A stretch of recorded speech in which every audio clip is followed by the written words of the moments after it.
welcome back to Press for Better Adventures. So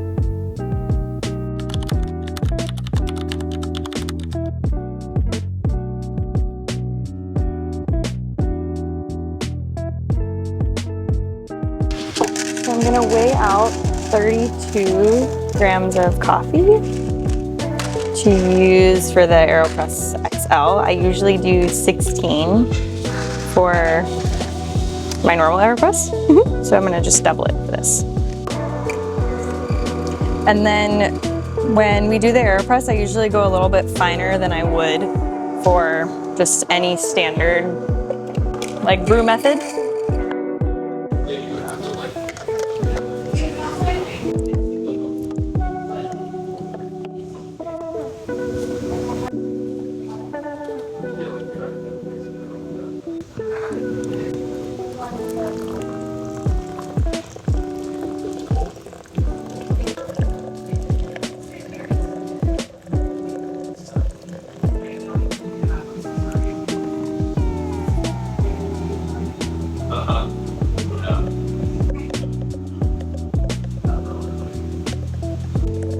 I did 32 grams of coffee.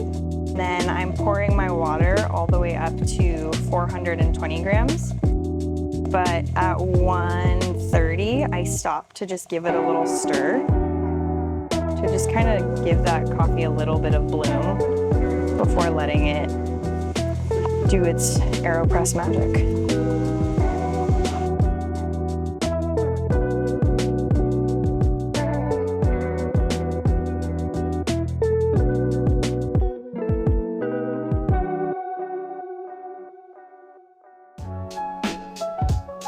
And then I always try to stop pressing once I hear the hiss.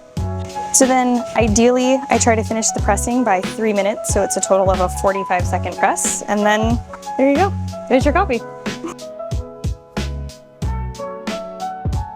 And then my favorite part about it is that it's so easy just to pop it out and clean it up.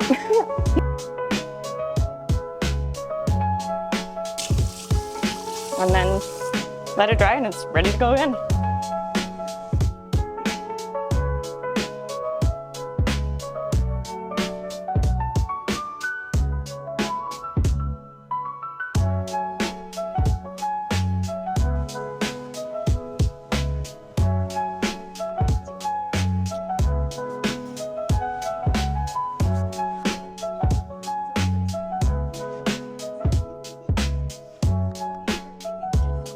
How are you? I'm good. Are you excited to be on camera? I love it. Are you excited to talk about coffee? That I am excited about. Yeah, it's good. What makes AeroPress such a great method for brewing the best tasting coffee? Oh man. Well, my personal favorite thing about it is how easy it is to travel with. It's easy to brew without having to make a huge mess and need a bunch of equipment. So that I think is probably my personal favorite part about using an AeroPress. It's very compact, it's easy to throw in a backpack, it's easy to clean, it's plastic, you don't have to worry about parts falling off and breaking. But I think the other thing that I really love about it is that you don't have to sacrifice your brewing quality. So you're able to kind of control every single element of your brewing process while also being able to take it on the go, or now with the AeroPress XL, making it for more people. Yeah, I think it just really hits all of the marks for somebody that's busy or just enjoys a good cup of coffee. Hello. Hi. How's it going? Good, how are you? Good. So what is one coffee myth that you wish more people knew the truth about? Ooh. Do you know any coffee myths? One coffee myth that I wish more people knew about is that dark roasts are, Dark roasts are actually not more caffeinated. Yeah, dark roasts actually, sorry. Dark roasts actually aren't more caffeinated. A lot of it gets roasted out, but light roasts are just a little bit more caffeinated. I actually knew that. Yeah. So hopefully, I feel like most people don't know. No, yeah, I think it's something, people think dark roast because they're more bitter, that they have more caffeine in them. Yeah. And they'll choose a dark roast over a light roast. Because if you think about it, when you're getting a light roast, it feels less caffeinated. Yeah, exactly. Well, don't subject yourselves to dark roast if you don't want to. Yes. Light roast will get you just as caffeinated. Go for flavor. Yeah. Yeah. Go for whatever you like flavor-wise. Yeah. Can you walk us through the roasting process from start to finish?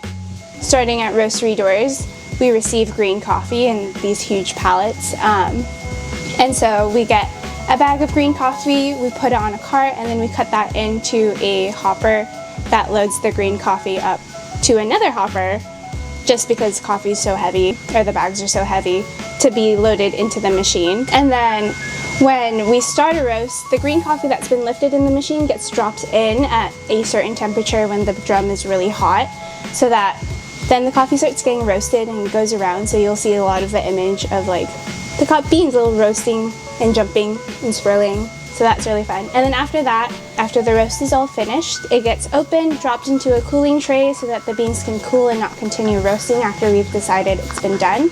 And then the beans get put into the destoner, which takes additional rocks or anything that we don't want in the coffee, like rocks, metal, those things, out of the coffee, and then it gets released and packaged. While the coffee is inside of the roaster drum, it goes through a number of processes that affect the way that the coffee that ends up in a bag or in your cup actually tastes. And as roasters, what we're really doing is controlling how each of those processes happens and the amount of heat over time that we're applying to the beans to make it taste sweet and fruity or chocolatey and nutty, and in that process where it's like inside of the drum is really like where the roasting magic happens. And we have a computer program that we watch the temperature on. There's temperature probes inside of the drum, and we actually get to follow and watch as the beans get hotter and hotter until they reach a certain temperature and then drop into our cooling tray. So what are some exciting things you have coming up at Verve? Oh, exciting things. Well, a lot of us here are preparing to go to SCA, the big expo, at the end of April, which is really exciting. We're showcasing a bunch of our different producing partners and really just being able to connect with people there.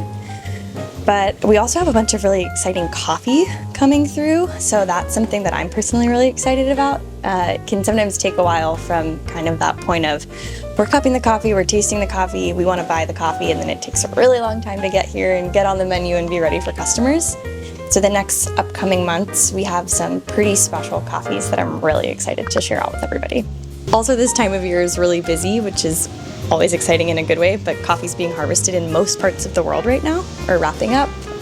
Coffee's getting ready for shipment, so this time of year is always really fun and really busy, getting to taste stuff from the new harvest and then traveling to Origin a bunch to go check in on the farms and see producers. Any other exciting things happening lately? Well, really big and exciting is that we are collaborating with AeroPress to work on pre-ground coffee, specifically ground for the AeroPress. So that's been a really fun process of figuring out which of our coffees could best suit for that project, but also dialing in exactly which grind size would work best for the AeroPress. I know there's a lot of bias about pre-ground coffee or grinding it right before brewing. Tons of people I know travel with their own hand grinders or other grinders of sorts to be able to freshly grind their coffee right before brewing. But I'm personally really excited about this because my little secret is I usually pre-grind an entire bag of coffee to brew with my AeroPress before I go on sourcing trips. So for me, this is really exciting as a really cool opportunity to be able to have pre-ground coffee specifically designed to be brewed with an AeroPress.